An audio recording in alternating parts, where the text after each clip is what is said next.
Welcome back to our Future Priests, where we are joined today by another of our illustrious Nigerian seminarians, Thomas Ojeka. Good afternoon, Thomas. Good afternoon, Reverend. So I asked John Okarulu in our previous interview whether he was raised a traditional Catholic or if he had to find his way to the faith. He said that he had quite the journey. Is the same true of you? Also, did you have a long, dramatic journey, or were you raised traditional Catholic? Which one? I think mine was rather a longer, dramatic journey than his. Even more dramatic. More dramatic. Yeah. So, are there any significant details of that journey that maybe interest our viewers? Yeah, I think in summary, I read my way into the traditional faith after having some, let me say, some impulses from my formators and superiors while I was a seminarian in what I knew to be the Catholic Church. So the impression I got from what they said, the many things they said, was that the church can change, and the church has changed, and it's the best thing that could have happened to the church in modern times. So I got startled by that impression. I said, but I profess that the church is infallible and indestructible. So what are you telling me? I mean, asking myself this question within me and finding my way to answer this question, I began to see the truth of the whole business of the modern apostasy for myself. Well, it took a long time. Let me say it took 2 years. The first year was to see the errors in Vatican II. And then I started making resolutions because I was in the 8th year of formation in the seminary. And then I said, well, when I become a priest, I will not say the Novus Ordo Mass, and I will learn the extraordinary rite, as it was called.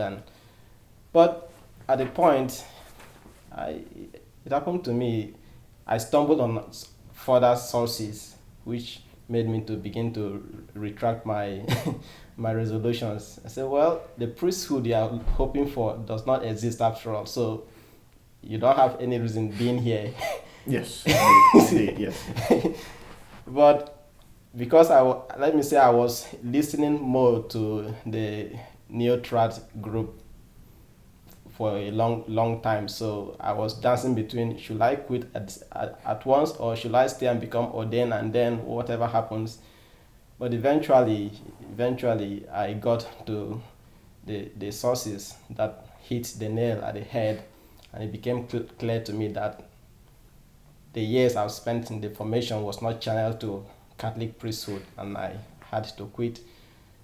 But let me say, it was I received the grace to be able to make that decision, and by then I had finished 9 years of, let's say, deformation. Oh dear. Yes, that was by on the 1st of August 2017 that I left, and by then I had finished 9 years of formation. So were those 9 years in the Novus Ordo Seminary? Novus Ordo Seminary. I belonged to a religious congregation. I was a religious, temporary professed, and as a religious, we were living in a community, but going to a diocesan seminary for lectures, then returning back to our community for our religious activities and prayers and all that. So after leaving the Novus Ordo, or maybe perhaps before, you somehow discovered Father Nakamuki's seminary in Nigeria. Is that correct? Did you discover it, or did someone tell you about it? How did you come to knowledge of the existence of it? Well, when I left the Novus Ordo Seminary, Father Nkamuke had no seminary in Nigeria. But first of all, around December of 2016, when I was already not comfortable where I was, I started searching for traditional seminaries online. And then I found the website of Most Holy Trinity Seminary, Florida. I was happy. And then contacting the rector, he said, well, since you are applying from Nigeria, you will have to put me in contact with Father Nkamoke, who finished from here. But should I say, unfortunately, the email of Father Nkamoke that was given to me was once hacked. So Father was never using that email. I sent email to Father through that email, but I am still expecting the reply actually. But eventually, so I kept waiting from 2016 December for Father's reply, but unfortunately it was not coming. I can't really explain why I was not inspired to fall back to the rector, Bishop the Sanborn, to complain to him that I've not been able to reach Father Nkamoke. But somehow I kept waiting. It was by July 2017, the very day I was supposed to renew my vow for another 1 year. I had a hunch to use the contact portal of novusordo.watch.org. I had been following them for a little while, and it's okay. So I asked them, what will it take for someone who is ordained in the Novus Ordo to make valid his ordination? Will it be just enough for him to make the profession of faith and the oath against modernism, and then he can say the mass? Well, I knew the answer to my question, but I was just trying to find a way out. And then he told me, oh, I have good news for you. There's a priest in Nigeria who finished from here, and then he can, and beside, there are traditional Catholic bishops who can give valid ordinations. But the good thing was that Father's Facebook account was then, contact was then given to me, and that was how I contacted Father Nkamoke. When I contacted him, he summarized the Sede Vacantis position for me. I told him, Father, I'm already resolved that the Sede Vacantis position is the only rational position for the modernist, response to the modernist apostasy. So he now asked me, have you left the Novus Ordo already? I told him I'm resolved to do that. He said, then I was now asking him, how could he link me to a traditional bishop and all that? He said, well, he don't know how he could help me because he had no seminary. And then, by then, that was July, there was no admission to this place. So, and he said, even with that, he don't know how he could help me. But what he can say is that I should try, first of all, to be a well-informed Catholic. Well, I asked him, okay, what will happen when eventually I left the Novus Ordo? How do I go about my life? He said, good question. You have the faith. Learn your catechism, pray your rosary, read good Catholic books. Let's see what what happens. I knew I had come to a dead end. And eventually, I came around reaching the resolve to say, no, enough is enough. Let me first be Catholic. If it's the will of God for me to have the opportunity to discern my vocation to the priesthood, fine. If not, at least let me know that I profess the Catholic faith and I'm standing for that faith no matter what. So it was eventually, that was why I left in the 1st August 2017. So when did you finally, well, I should say, after Father Nkamoke founded his seminary, when did he found it, and then second, after that, when did you join it? Okay, when I left by that August, I kept contacting him, and then I think somehow he introduced me to the WhatsApp group of traditional Catholics in Nigeria, and then myself also, I introduced myself and summarized my situation. I think some of the members there got interested in my story, and they started asking Father what are the possibilities, and because by then Father already had one seminarian with him. It was not considered a seminary as such because it was only one person. There was a hope that who is John, there was a hope that he would be sent down here to continue his formation. So the thought of having a seminary was not on ground as such, though there were other applications. So when my story came into the whole view, and then with let's say pressure or suggestions from other members, the thought of bringing all those who are applying together to start something came up. So by the beginning of September, let's say I was in my exile for just 1 month, while I was trying to see, should I get a teaching job or should I wait? And eventually by beginning of September, I got a message from Father that I could be part of some people who start the training with him in Lagos by end of September, and that was how we resumed. And by then, I think 4 of us resumed to join John, and then the seminary began, let's say officially. Yeah. Oh, very good. So when you finally joined the seminary, did you have to start from square one, as we say, or did anything that you learned in the Novus Ordo help you at all? Well, let's say on a personal level, most of the things help in the sense that the Novus Ordo in Nigeria, even the curriculum of the seminary is quite, let's say, conservative, but you can still see the influences of the liberal aspect of it and here and there. But the fact is that Father Kamuke told me, well, I'm sorry, you have to start all over again.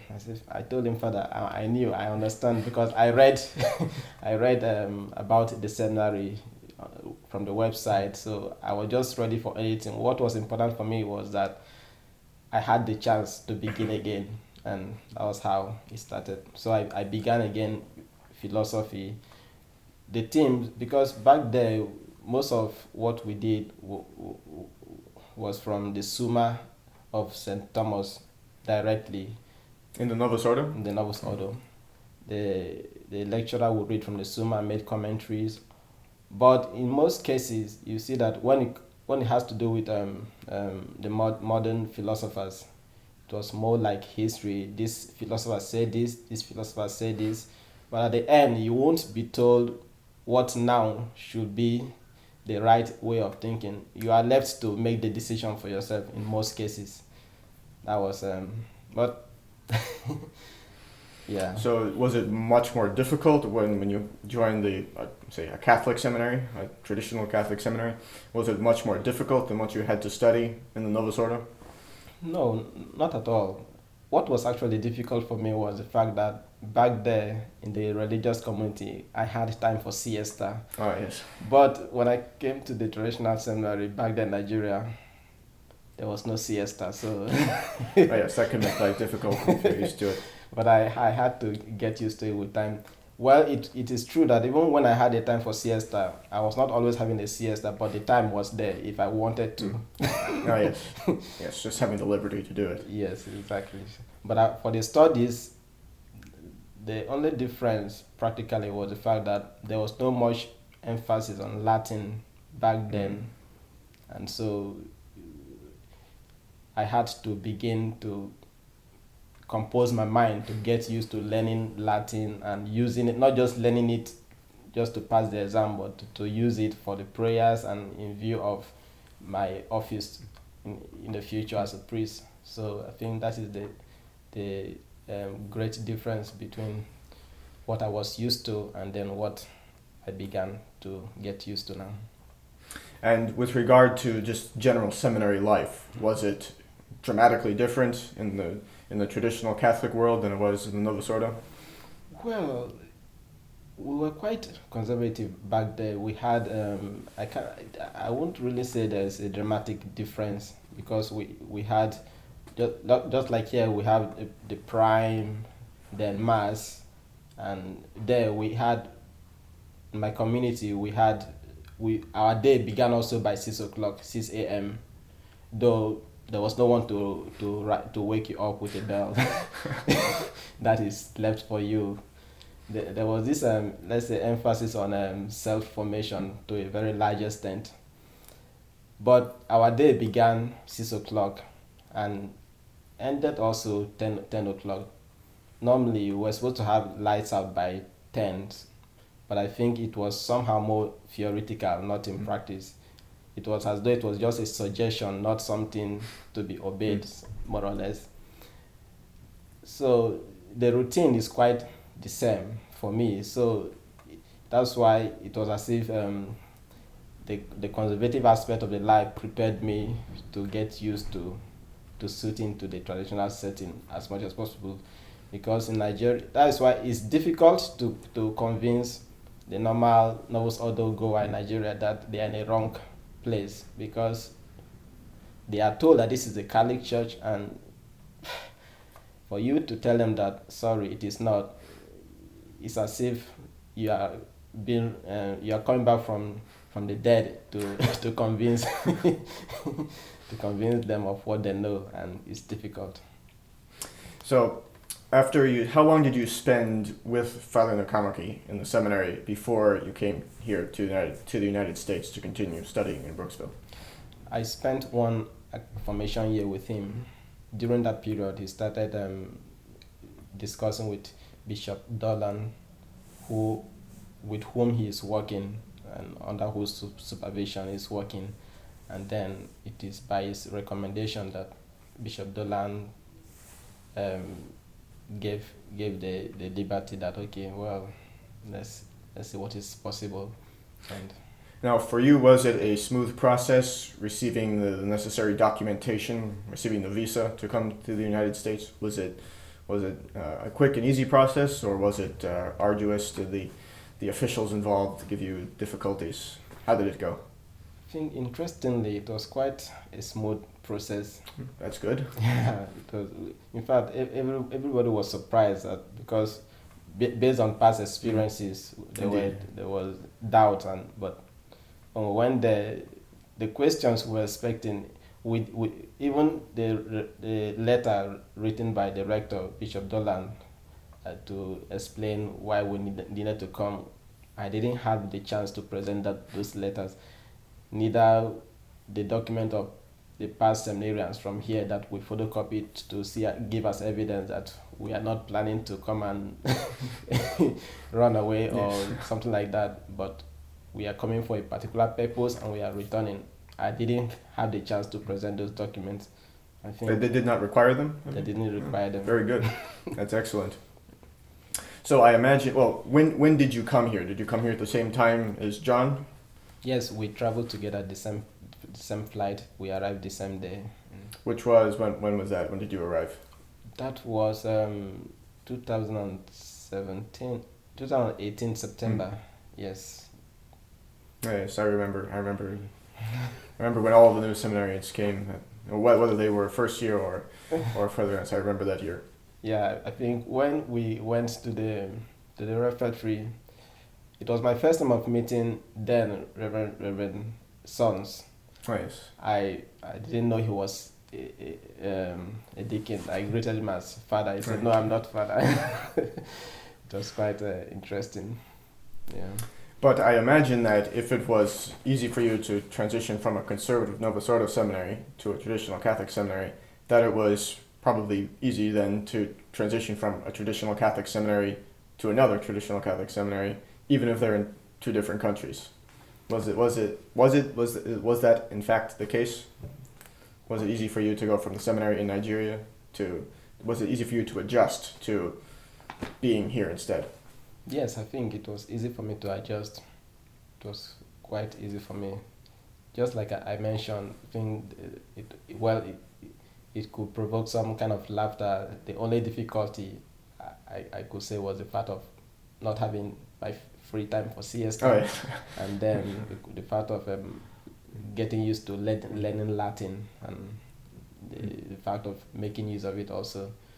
But generally, the program of life, how I was already used to living as a religious, so to say, transiting from that to the life in the traditional seminary was not a problem for me at all. Oh, that's excellent. I thank God for that. But of course, there are differences between the seminary in Nigeria and the seminary here, because of course we have a larger student body to some extent, and also of course a much larger faculty. So, what are the main differences between the seminary here in Brooksville and the seminary in Nigeria? Well, I think just like you have said, the difference in number of the seminarians and then the faculty. Back there, presently, you have only Father Nkamoge as a priest and the one who constitute the faculty, so to say. And so also the fact that back there we were about 5 seminarians, and then later on became 4. So yes, Father Nkamoke tried to make the schedule of the seminary to resemble what is done here as much as possible. But you see, on a practical level, sometimes it's not possible because he is alone and he has also to attend to other pastoral needs and all that. But when he has the health and the strength, he tried to keep up a full day lecture just like we have it here, and it used to be interesting. And even with the liturgy, the serving of mass, and how he tried to picture everything that he's done here. I think he was quite preparing our mind on how to fit in here as much as possible. And now, with regard to your advancing towards the priesthood, you have received tonsure, and how many minor orders have you received? I've received Porter and Lector? Porter the others? and Lector. So we're left with Exorcist and Acolyte. Before subdiaconate. Yeah, before subdiaconate. And in that time, obviously, it means you finished philosophy, and now you are in your first year of theology. Do you have any courses that you prefer over others in this particular year? I mean, it's a very busy academic year, but do you have any preferred courses? Everyone has slightly different answers for this. I think if there was any question I was afraid of, this should be the question. Because I don't think I have any particular course that I prefer, but I see all of them as how they are interconnected, so that and they are in fact all connected. Yes, they are all connected. It's just as asking me, standing before a beautiful picture of Our Lady, and you tell me which part do you like best. Yes, and yes, it's true. There is a true analogy there. Yeah. So that's with regard to studies. What other duties do you have in the seminary besides studying? It would be nice if those were the only duties we had, to study and then prepare for exams. But what other duties do you have? I have the privilege of being assistant sacristan, and it's been a very interesting duty to accomplish. With that, you see how the life of the priest is, let's say, a routine. It's dominated by the sacred liturgy. Yeah, you have set time to do particular things, and more or less the same thing every day, apart from some, let's say, unforeseen things that will come into the schedule. The same thing every day, and it's quite interesting. A nice preparation for the future. Yes, it's true. When you function as a sacristan, you require great familiarity with everything that you're going to use as a priest. It's true. And it has helped me to see how attending to details is very important for the liturgy. Yes, making preparations, absolutely. And so that if you were to forget one thing, it would destabilize a great deal of what was supposed to be done. Indeed, yes. So, if you're now in your first year of theology, and taking into account the fact that we have summer courses also as an option, when do you expect to be ordained? Will it be 3 years from now, or do you expect to be ordained sooner? Do you plan to request summer courses? Well, according to the standard program, it should be 3 years from now. Yes, correct. But do you plan to request, or if they are offered to you, would you accept further summer courses so that you could be ordained perhaps 1 year earlier still? Yeah, I think that will be left to the discretion of my formators if they think that will be feasible. Not very well. If not, we actually when we were coming over to the seminary here, if, according to the form we filled, it's supposed to be a 7 year stay. Yes. So But yes, that is not taking into account the option of yeah, summer courses. yeah. So, So we actually personally, whatever the decision of my formators is, very well. we know that that will be the what Providence have in mind for us, and we'll just follow that. Yes, virtue of obedience will not, true obedience will not lead us astray, certainly. Yes, certainly. But once you are ordained, you expect, I imagine, to work with Father Nakamaki in Nigeria. Yes, I think we will be in collaboration with him under the supervision of Bishop Dolan, and there's a lot to be done. I think that is the word that reaches us here, yes. literally, you can say that when our Lord said the harvest is rich, but the laborers are few, Yes. that applies Yes. specifically in this time to Nigeria. I believe it, absolutely. Now, how many missions does Father Nakamaki have in Nigeria? Do you know a number? Because it seems that there are so many, it may be hard to keep them all straight. Yeah, I think the last time, what I can remember is that there were 8 or 9 of them, but I think he must have added some recently, which maybe they have not reached to the level of being called a mission, but visiting, let's say, a family where some people will gather for the mass and in view of making the place a mission center. I think he must have added more concerning that, and I don't have that detail now. Well, it will become available if it develops. Yes, certainly. Now, do you expect to assist Father Nakamaki at all in teaching in his seminary once you return to Nigeria? Well, I think if it is judged that I'm able to be of assistance, why not? Yes, no one learns more than the professor of any particular course. Yeah. So if certainly there's the need to help him not only in the seminary but also in all that, but in trying to, since let's say there's often the difficulty of having to send, let's say, all the seminarians down here, certainly there will be need of help in the seminary. Yes.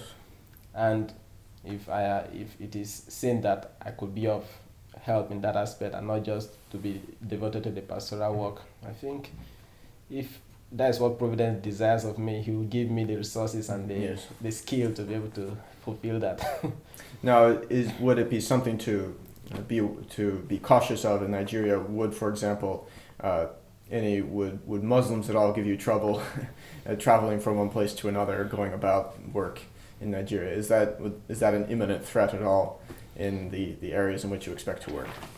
Well, not exactly, because the missions are more concentrated in the southwest and eastern part of Nigeria, where, let's say, the Christians are in the majority. But certainly there are also possibilities of expanding to the northern part where the Muslims are in the majority. But I think, of course, presently, even there exists the Novus Ordo religion, and there have been cases of assaults here and there. I suppose there's no imminent danger as such, but there's the news that the government is trying to take over the Muslim Fulanis are trying to take over the whole of Nigeria. Of course, that suspicion has been there for many years. Let's say they are getting closer to achieving that. But I think the evil of Novus Ordo is already enough for Nigeria. And I think the fact that the Fulanis are getting worse is because the majority who claim to be Catholics or Christians, in fact, do not have the faith. So let's Indeed, yes. let's say that would be a punishment for the unfaithfulness of the country. Certainly, there will always be some remnants to keep the faith till our Lord comes back. Yes, sir. We certainly pray that they keep it. So these are nearly all of my questions. Do you have any other useful, interesting, edifying information for us? If so, please give it to us.